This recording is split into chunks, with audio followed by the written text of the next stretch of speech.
اعوذ باللہ من الشیطان الرجیم بسم اللہ الرحمن الرحیم۔ محترم ناظرین، فجر یا عصر کی نماز کے وقت جو شخص قرآن کی یہ سورت پڑھتا ہے، فرشتے تلاوت سننے کے لیے دوڑے دوڑے اس کے گھر آتے ہیں۔ اللہ تعالیٰ نے انسانوں، جنات، حیوانات، نباتات، زمین و آسمان، ستارے، سورج اور چاند کے ساتھ ساتھ ایک اور مخلوق کو بھی پیدا فرمایا ہے جسے ملائکہ یعنی فرشتے کہتے ہیں۔ یہ اللہ تعالیٰ کی نہایت پاک، نوری اور اطاعت گزار مخلوق ہے جو کہ ہر لمحہ اس کے حکم کی تعمیل میں مصروف رہتی ہے۔ انسانوں کی نگاہوں سے مخفی ہونے کے باوجود فرشتے کائنات کے نظام کو چلانے اور انسانوں کے اعمال کو محفوظ کرنے، ان پر نظر رکھنے، ان کی حفاظت کرنے اور اللہ تعالیٰ کے حکم کی تعمیل میں اہم کردار ادا کرتے ہیں۔ تو ناظرین کرام، ہمارا آج کا وظیفہ بھی قرآن پاک کی ایک بہت ہی پیاری سورت کو فجر کی نماز کے بعد یا پھر عصر کی نماز کے بعد پڑھنے کا ایک بہت ہی پیارا، بہت ہی طاقتور عمل ہے کہ جس کو پڑھنے سے فرشتے دوڑے دوڑے پڑھنے والے کے گھر اس سورت کی تلاوت سننے کے لیے حاضر ہوتے ہیں۔ ان نمازوں کے بعد اس سورت کو پڑھنے سے اللہ پاک بہت خوش ہوتا ہے، اور ہر کام کے لیے اللہ پاک نے اپنے فرشتے مقرر کیے ہوئے ہیں جو کہ انسان کے نامہ اعمال لکھتے ہیں۔ ہر فرشتے کا اپنا اپنا کام ہے جو اللہ پاک نے اس کے ذمہ لگایا ہے۔ ان میں نگہبان فرشتوں کی جماعتیں جو باری باری پے در پہ آتے جاتے رہتے ہیں، رات کے الگ، دن کے الگ، اور جیسا کہ دو انسان کے دائیں بائیں اعمال لکھنے پر مقرر ہیں، دائیں جانب والا نیکیاں لکھتا ہے اور بائیں جانب والا بدیاں لکھتا ہے، اسی طرح دو فرشتے اس انسان کے آگے پیچھے ہیں جو کہ اس کی حفاظت کرتے ہیں، اور ہر انسان ہر وقت چار فرشتوں میں رہتا ہے، دو کاتب اعمال دائیں بائیں، دو نگہبانی کرنے والے۔ چنانچہ حدیث میں ہے کہ فرشتے پے در پہ آتے جاتے رہتے ہیں رات کے اور دن کے، اور ان کے میل صبح اور عصر کی نماز میں ہوتے ہیں۔ رات گزارنے والے آسمان پر چڑھ جاتے ہیں، اور باوجود علم کے اللہ رب العزت ان سے پوچھتا ہے کہ تم نے میرے بندوں کو کس حالت میں چھوڑا، تو وہ جواب دیتے ہیں کہ ہم نے تو انہیں نماز میں پایا، اور جب واپس آئے تو بھی نماز میں چھوڑ آئے، یعنی صبح اور عصر کی نمازیں۔ کیونکہ ناظرین، ان دونوں نمازوں کے وقت فرشتوں کی جماعتیں تبدیل ہوتی ہیں، اور جس طرح اللہ پاک پر ایمان لانا ضروری ہے، اسی طرح فرشتوں پر بھی ایمان لانا ضروری ہے۔ قرآن کریم میں 88 مرتبہ فرشتوں کا ذکر آیا ہے۔ انسانوں اور جنوں کی طرح فرشتوں میں بھی اللہ پاک کی مخلوق ہیں، جیسا کہ اللہ پاک ارشاد فرماتا ہے، یہ لوگ کہتے ہیں کہ خدا رحمان فرشتوں کی شکل میں اولاد رکھتا ہے، بلکہ فرشتے تو اللہ کی مخلوق ہیں جنہیں عزت بخشی گئی ہے، وہ اس سے آگے بڑھ کر کوئی بات نہیں کرتے اور وہ اسی کے حکم پر عمل کرتے ہیں۔ ناظرین، فرشتے اللہ رب العزت کی بہت عظیم اور مقدس مخلوق ہیں، اور ان کی سب سے بڑی فضیلت یہی ہے کہ وہ معصوم یعنی گناہوں سے پاک ہوتے ہیں، ان میں نافرمانی کا تصور ہی نہیں ہوتا۔ قرآن مجید میں ارشاد باری تعالی ہے کہ وہ اللہ کے حکم کی نافرمانی نہیں کرتے اور وہی کرتے ہیں جو انہیں حکم دیا جاتا ہے۔ یہ ہمیشہ اللہ کی عبادت میں مشغول رہتے ہیں، نہ تھکتے ہیں، نہ آرام کرتے ہیں، اور نہ ہی ان پر نیند غالب آتی ہے۔ ان کا ہر لمحہ اللہ کی حمد و ثنا، تسبیح، تحلیل اور تسبیح میں گزرتا ہے۔ فرشتوں کی اصل تعداد اللہ رب العزت ہی جانتا ہے۔ کسی بھی حدیث یا قرآنی آیت میں ان کی مکمل تعداد کا ذکر نہیں کیا گیا، البتہ چند احادیث اور آیات سے معلوم ہوتا ہے کہ ان کی تعداد بے شمار ہے۔ حضرت عبداللہ بن عباس رضی اللہ تعالی عنہ فرماتے ہیں کہ بیت المعمور جو آسمانوں میں کعبے کی مانند ہے، روزانہ 70,000 فرشتے اس میں داخل ہوتے ہیں، اور ان کی دوبارہ قیامت تک باری نہیں آتی۔ اس سے اندازہ لگایا جا سکتا ہے کہ اللہ تعالیٰ نے فرشتوں کی اتنی بڑی تعداد پیدا فرمائی ہے کہ روزانہ 70,000 نئے فرشتے عبادت میں حاضر ہوتے ہیں، اور وہ دوبارہ کبھی نہیں آتے۔ تو اس کا مطلب یہ ہے کہ ہر دن 70,000 نئے فرشتے پیدا ہو رہے ہیں، یا کم از کم عبادت میں داخل ہو رہے ہیں۔ اللہ تعالیٰ کا ارشاد ہے کہ تمہارے رب کے لشکروں کو صرف وہی جانتا ہے، یعنی فرشتے اللہ کے لشکر ہیں، اور ان کی تعداد اتنی زیادہ ہے کہ اللہ کے سوا کوئی بھی ان کا احاطہ نہیں کر سکتا۔ قرآن و حدیث میں یہ بات بار بار ذکر کی گئی ہے کہ اللہ پاک نے انسانوں کو مٹی سے، جنات کو آگ سے اور فرشتوں کو نور سے پیدا کیا ہے، اور اللہ پاک نے فرشتوں کی تخلیق اس طرح فرمائی ہے کہ وہ اللہ تعالیٰ کی نافرمانی نہیں کرتے اور جو کام ان کے ذمہ کیا گیا ہے وہ اسی میں لگے رہتے ہیں، جیسا کہ اللہ پاک نے قرآن مجید میں فرمایا کہ اس جہنم پر سخت کڑے مزاج کے فرشتے مقرر ہیں جو اللہ رب العزت کے کسی حکم میں اس کی نافرمانی نہیں کرتے اور وہی کرتے ہیں جس کا انہیں حکم دیا جاتا ہے۔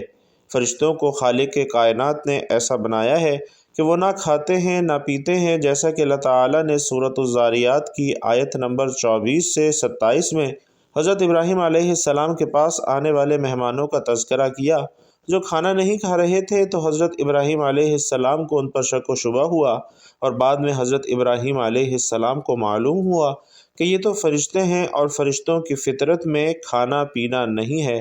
اسی طرح سورۃ الصافات آیت نمبر 149 سے 151 میں اللہ پاک نے مشرکین مکہ کے عقیدے کی تردید کی ہے کہ وہ فرشتوں کو اللہ پاک کی بیٹیاں کہا کرتے تھے۔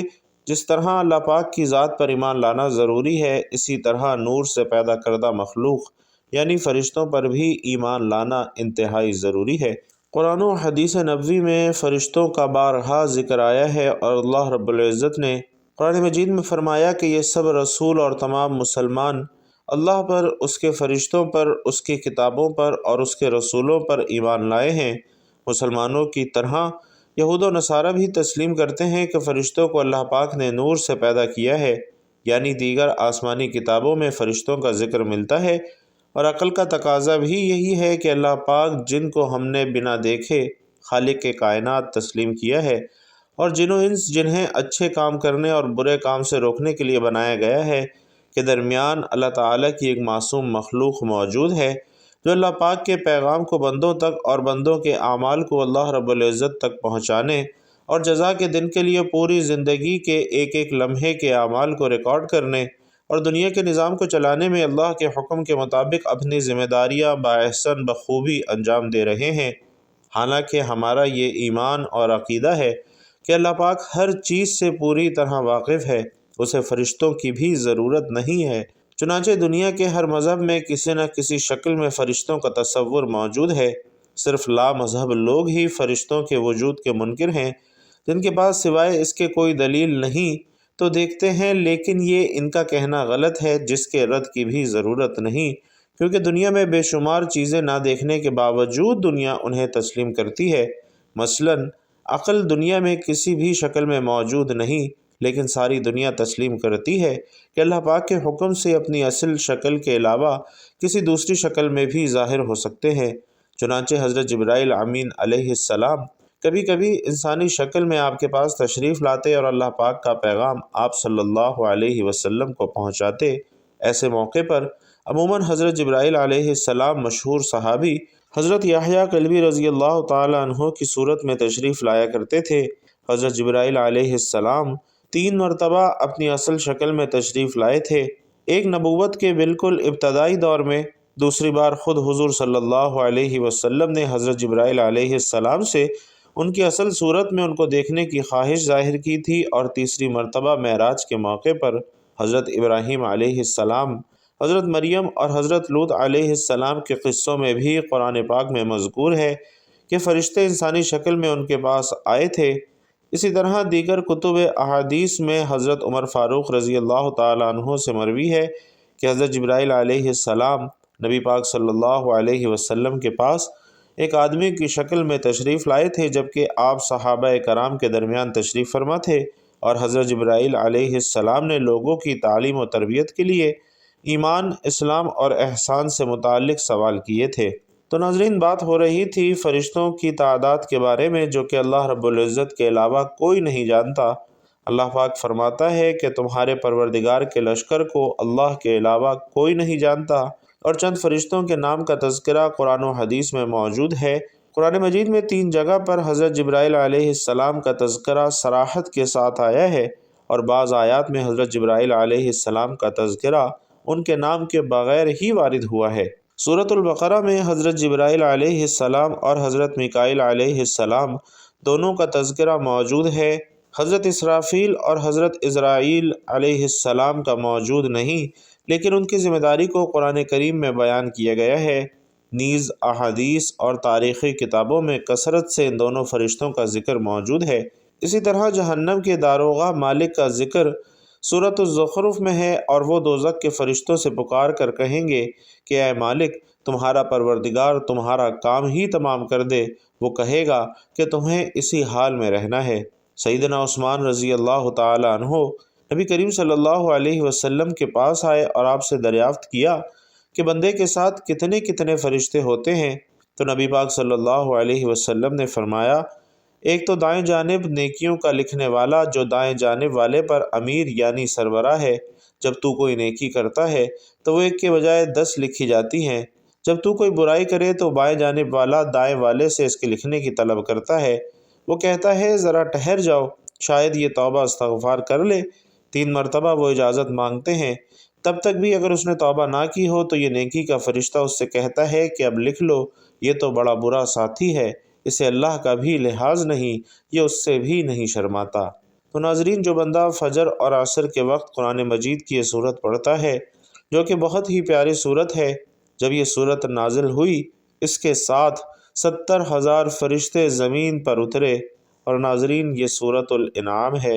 حضرت جابر بن عبداللہ رضی اللہ تعالی عنہ سے مروی ہے کہ نبی پاک صلی اللہ علیہ وسلم کا ارشاد ہے کہ جو شخص سورۃ الانعام کی ابتدائی 3 آیات کی تلاوت کرے تو اللہ رب العزت اس پر 40,000 فرشتے مقرر فرما دیتے ہیں، جو کہ اس کے لیے قیامت تک اپنی عبادت کے برابر ثواب لکھتے رہتے ہیں۔ اگر آپ اس سورت کی تلاوت کرنا شروع کریں گے تو آپ کے گھر 40,000 فرشتے آئیں گے اور اللہ کی رحمتیں اور برکتیں ساتھ لے کر آئیں گے، اور یہ فرشتے قیامت تک آپ کے اعمال نامے میں عبادت کا ثواب لکھتے رہیں گے۔ فجر یا عصر کی نماز کے بعد اس سورت کی ایک بار تلاوت لازمی کیا کریں۔ یہ سورت 7ویں اور 8ویں پارے کی سورت ہے۔ اگر آپ یہ سورت پوری نہ پڑھ سکتے ہوں تو فجر یا عصر کی نماز کے بعد اس کی پہلی 3 آیات تو لازمی پڑھا کریں۔ جب آپ یہ 3 آیات پڑھیں گے تو آپ کے دل میں انشاءاللہ آپ کی جو بھی حاجت ہوگی ہاتھ اٹھانے سے پہلے ہی قبول ہو جائے گی۔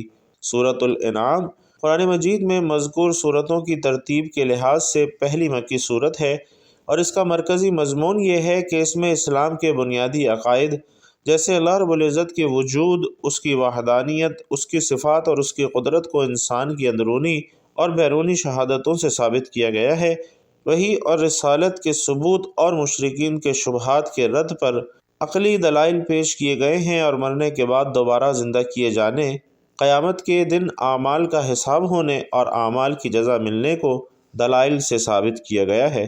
اس کے علاوہ بھی ناظرین، اس صورت میں یہ مضامین بیان کیے گئے ہیں کہ زمین میں گھوم پھر کر سابقہ لوگوں کی اجڑی بستیاں، ویران گھر اور ان پر کیے ہوئے اللہ پاک کے عذاب کے آثار دیکھ کر ان کے انجام سے عبرت حاصل کرنے کی ترغیب دی گئی ہے، اور جانور ذبح کرنے اور ذبح شدہ جانور کا گوشت کھانے کے احکام بیان کیے گئے ہیں، اور اپنی طرف سے حلال جانوروں کو حرام قرار دینے کا رد کیا گیا ہے، اور پھر والدین کے ساتھ احسان کرنے، ظاہری اور باطنی بے حیائیوں سے بچنے، تنگ دستی کی وجہ سے اولاد کو قتل نہ کرنے اور کسی کو ناحق قتل نہ کرنے کا حکم دیا گیا ہے۔ پھر حضرت ابراہیم علیہ السلام اور ان کی قوم کا واقعہ بیان کیا گیا ہے، اور آخر میں قرآن اور دین اسلام کی فضیلت بیان کی گئی ہے۔ جو شخص سورۃ الانعام کی اول 3 آیتوں کی قرأت کرے گا، اللہ تعالیٰ اس کے لیے 70,000 فرشتے بھیجتا ہے تو اس کے لیے مغفرت طلب کرتے رہیں گے۔ ان کے اعمال کی مثل اس کے لیے اجر ہوگا، اور جب قیامت کے دن ہوگا تو اللہ پاک اس کو جنت میں داخل فرمائیں گے، اسے اپنے سائے میں جگہ عطا فرمائیں گے، اور اسے جنت کے پھلوں میں سے کھلائیں گے، اور حوض کوثر سے وہ پانی پیے گا، اور سلسلیل چشمے سے وہ غسل کرے گا، اور اللہ پاک فرمائیں گے میں تیرا رب ہوں اور تو میرا بندہ ہے۔ حضرت عبداللہ بن عباس رضی اللہ تعالیٰ عنہ فرماتے ہیں کہ پوری سورۃ الانعام ایک ہی رات میں مکہ مکرمہ میں نازل ہوئی، اور انہی سے ایک روایت یہ بھی ہے کہ سورۃ الانعام کی 6 آیتیں مدینہ منورہ میں نازل ہوئیں، اور باقی سورت ایک ہی مرتبہ مکہ مکرمہ میں نازل ہوئی۔ حضرت انس بن مالک رضی اللہ تعالیٰ عنہ سے روایت ہے کہ رسول پاک صلی اللہ علیہ وسلم نے فرمایا کہ سورۃ الانعام نازل ہوئی، اور اس کے ساتھ بلند آواز سے تسبیح کرتی ہوئی فرشتوں کی ایک جماعت تھی، جس سے زمین و آسمان کے کنارے بھر گئے۔ زمین ان فرشتوں کی وجہ سے ہلنے لگی، اور نبی پاک صلی اللہ علیہ وسلم نے 3 مرتبہ سبحان ربی العظیم کہا کہ میرا عظیم رب پاک ہے۔ تو ناظرین، سورۃ الانعام کی پہلی 3 آیات کو روزانہ صبح فجر یا عصر کی نماز کے بعد لازمی پڑھیں، یعنی اگر آپ پوری صورت نہیں پڑھ سکتے تو یہ 3 آیات آپ نے روزانہ پڑھنی ہے۔ کوشش کیجئے کہ انہیں حفظ کر لیں، اس کی برکت سے قیامت تک آپ کا گھر اللہ کی رحمتوں سے اور برکتوں سے بھرا رہے گا۔ جس گھر میں فرشتے ہوتے ہیں اس گھر میں اللہ پاک کی رحمتیں اور برکتیں آتی ہیں، ڈھیر سارا رزق آتا ہے، بن مانگے اس بندے کی حاجات پوری ہو جاتی ہیں اور اللہ تعالیٰ کی مدد اس بندے کے شامل حال ہو جاتی ہے۔ تو ناظرین، آپ نے یہ عمل لازمی کرنا ہے۔ فجر یا عصر کی نماز کے بعد آپ نے یہ وظیفہ کرنا ہے۔ سب سے پہلے آپ نے فجر یا عصر کی نماز پڑھنی ہے اور باوضو مصلی پر بیٹھ کر وہیں نبی پاک صلی اللہ علیہ وسلم کی ذات اقدس پر 3 بار درود ابراہیمی کا نذرانہ پیش کرنا ہے۔ آئیے خیر و برکت اور ثواب کی نیت سے ایک مرتبہ مل کر بھی درود پاک پڑھ لیتے ہیں۔ اللہم صلی علی محمد وعلی آل محمد کما صلیت علی ابراہیم وعلی آل ابراہیم انک حمید مجید۔ اللہم بارک علی محمد وعلی آل محمد کما بارکت علی ابراہیم وعلی آل ابراہیم انک حمید مجید۔ درود پاک پڑھنے کے بعد آپ نے اپنے مقصد کی نیت کرنی ہے۔ آپ کی جو بھی حاجات ہیں، آپ جس مقصد کے لیے یہ وظیفہ پڑھ رہے ہیں، آپ نے وہ اپنے ذہن میں رکھتے ہوئے ایک بار سورۃ الانعام کی تلاوت کرنی ہے۔ اگر آپ سورۃ الانعام پوری نہیں پڑھ سکتے تو اس کی پہلی 3 آیات پڑھ لیں۔ اس کے بعد آپ نے اللہ تبارک و تعالیٰ کے بابرکت ناموں کی ایک تسبیح پڑھنی ہے، یا اللہ، یا رحمان، یا نور۔